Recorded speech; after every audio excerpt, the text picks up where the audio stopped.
Hey y'all, hey, I'm Ashley with Cultural Creation. So over here, we're all about using the five senses to cook. You know what I mean? Every recipe is different, so you have to gauge, rather if it's done enough or if it's to your liking by your senses. All right. So if this your first time here, make sure that you hit the subscribe, hit the bell, so you're notified every time that we post a recipe, because you don't want to miss what's going down over here. All right. So what are we making today?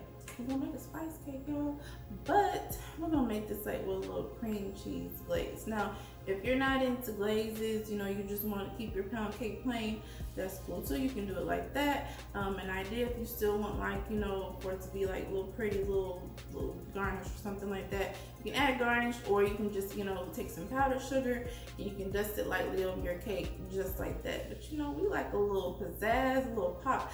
I like icing, so we're gonna go ahead and add some cream cheese icing on this cake. Now, I don't drown this cake with icing, so how I dress it, how you'll see in the video, I just, drizzled it.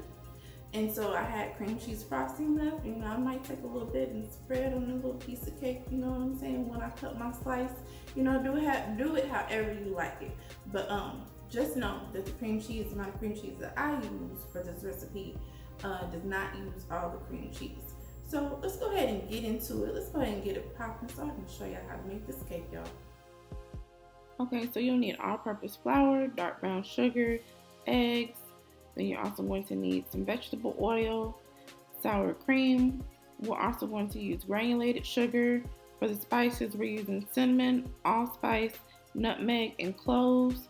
We're also going to need salt and baking powder, vanilla, and we're also going to need butter. All right, so let's go ahead and start by mixing our spices and also our baking powder and our salt into our mixture. So you just want to go ahead and give that a whisk. And then our stand mixer, we're going to go ahead and start mixing our other ingredients together. So we're going to start off by mixing our butter and our sugar. That includes our brown sugar. So your butters and your sugars together. And then we're just going to go ahead and start the mixing process and add the other ingredients as well. So let's go ahead and add our oil. This is at a relatively low speed. We're not going too fast. And here's our vanilla extract we're going to go ahead and add.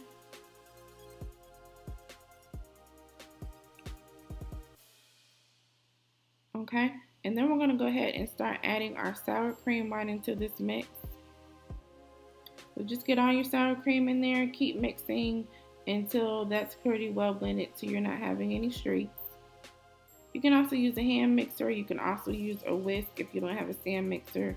I just always use a stand mixer because that's just what's easiest. And then we'll go ahead and start adding our eggs into the mix. So you want to always add your eggs one at a time until they're all fully incorporated. So I just bet it up right here so you can just see me adding the eggs. Okay, so once that's mixed together, we're going to go ahead and add our dry ingredients into our mixer. And this is just like a cup at a time, something like that. You just don't want to add it all in at once, just to give the ingredients time to mix in before you add the others. But we're going to continue to mix until it's pretty well blended. I always like to use the cup measuring just because my mixer, like I've told y'all before, it's a little small. It's just easier that way to just get all the ingredients in there and really control how much I'm adding at one time. Okay, so once you have everything mixed, you want to give it a good mix, scraping down the edges, but you want to, leave a little room for that so you're not over mixing your cake. So you go ahead and spray your bundt pan, and we're going to go ahead and pour that batter right into our bundt pan. So I just have my bundt pan on this Lazy Susan that I buy. I just love it. It just makes it easy to turn whatever I have on it at the time. It just really works with it. So anyway, so just go ahead and make sure you get all your batter into your bundt pan, and we're going to give it a shake, and then we're going to place our cake in the oven. We're going to cook it at 350 degrees for about 35-40 minutes. Okay, and here's our bundt cake out of the oven, our spiced bundt cake. Ain't it beautiful, y'all? Okay, so we're going to go ahead and invert our cake. So you can allow the cake to cool for about 10 to 20 minutes before you invert it, which means just turn it over into your plate if you didn't know. And here's for the great reveal. Y'all, yes, it's beautiful.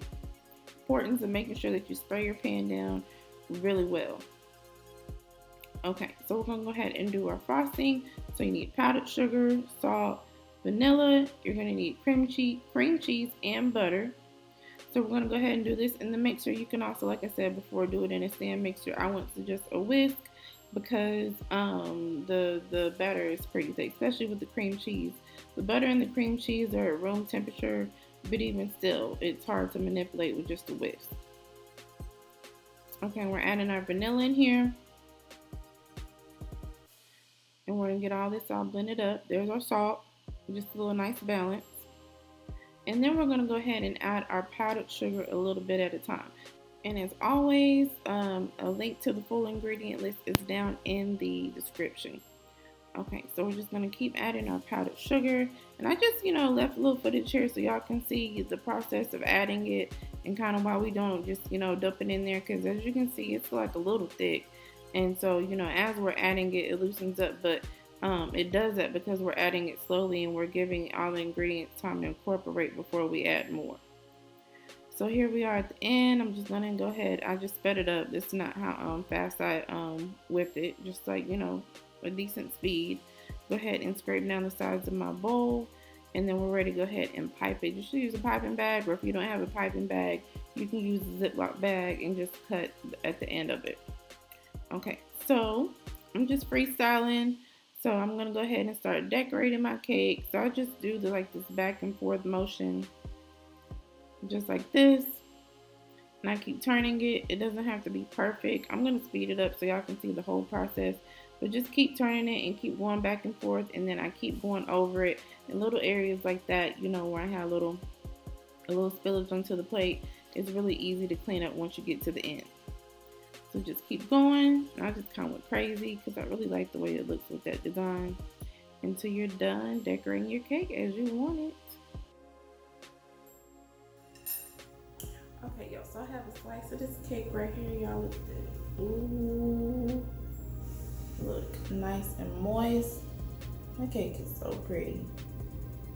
Alright, so we're going to go ahead and get into this cake. Go ahead and get a slice. I can't wait to get a bite of this cake. I'm gonna go ahead and lay the cake to the side now. Here we go.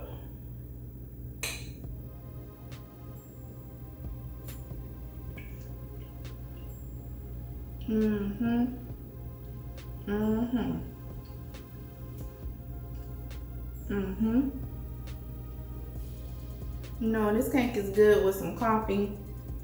I'm saying that, and I don't even drink coffee. Most people drink coffee. I can't get into it.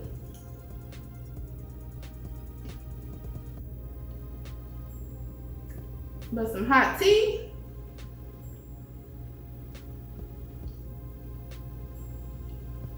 I need a little bit more than icing. Some hot tea will go perfect with this cake. So, y'all, this is fall recipe time. So spice, apples, all that type of stuff is perfect for this time of year. You don't want to miss the spice cake recipe. Everybody's in the pumpkin this time of year. Whatever.